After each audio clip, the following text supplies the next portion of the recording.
মুসলমান, আমার নবী যেমন শান্তির নবী ছিলেন, আমার নবী যুদ্ধের নবীও ছিলেন। আমার নবী যেমন রাহমাতুল লিল আলামিন ছিলেন, আমার নবীর চেয়ে সাহসী বীর পুরুষ পৃথিবীতে দ্বিতীয় কেউ ছিল না। আমার নবী 4000 দুর্ধর্ষ কাফেরকে মোকাবেলা করবার জন্য একাধিক দর্পে সামনে অগ্রসর হলেন। ইতিহাস লেখে, কোরআন এবং হাদিসের ভাষ্য মতে আল্লাহর নবী তখন দুটি ডাক দিলেন। আল্লাহর নবী তখন চিৎকার করে ডাক দিলেন, ইয়া আসহাবাল হুদাইবিয়া, ইয়া আসহাবাল হুদাইবিয়া ওয়া ইয়া আসহাবাশ শাজারা।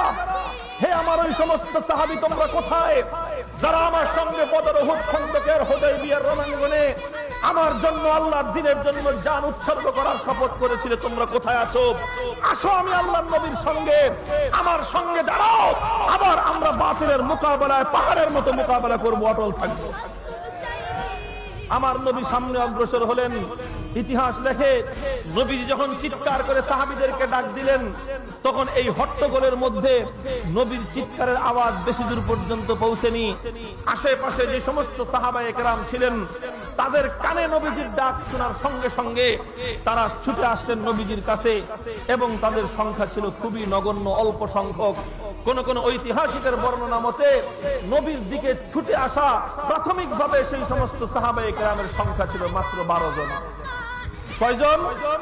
জোরে বলেন, কয়জন ছিল? কত ছিল? কত টিকলো? কয়জন? এই 12 জন নিয়ে আল্লাহর নবী সামনে অগ্রসর হলেন।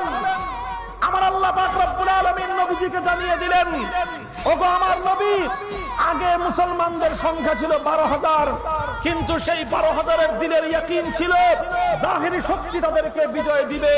সেই 12,000-এর বিশ্বাস ছিল সৈনিকের সংখ্যা দিয়ে তারা বিজয় লাভ করবে। যেই মুসলমানের মুখে গায়রুল্লাহর নাম থাকে, যেই মুসলমানের দিলের মধ্যে ইয়াকিন গায়রুল্লাহর উপর থাকে, আমি আল্লাহ সেই মুসলমানের সঙ্গে থাকি না। সুতরাং ওই 12,000-এর সঙ্গে আমি আল্লাহ ছিলাম না। কিন্তু নবী, এখন আপনারা 12,000 নাই, এখন আপনারা 12শত নাই, এখন আছে কেবলমাত্র 12 জন। কিন্তু এই 12 জন তো এমন যাদের মুখের মধ্যে কেবলমাত্র আমি আল্লাহর নাম, আর যাদের দিলের মধ্যে কেবলমাত্র আমি আল্লাহর শক্তির উপর ইয়াকিন। যেই মুসলমানের মুখে আল্লাহর নাম থাকে, যেই ইমানদারের দিলের মধ্যে আল্লাহর উপর ইয়াকিন থাকে, আমার আল্লাহ বলতেছেন, লা তাহজান ইন্নাল্লাহা মা'ানা।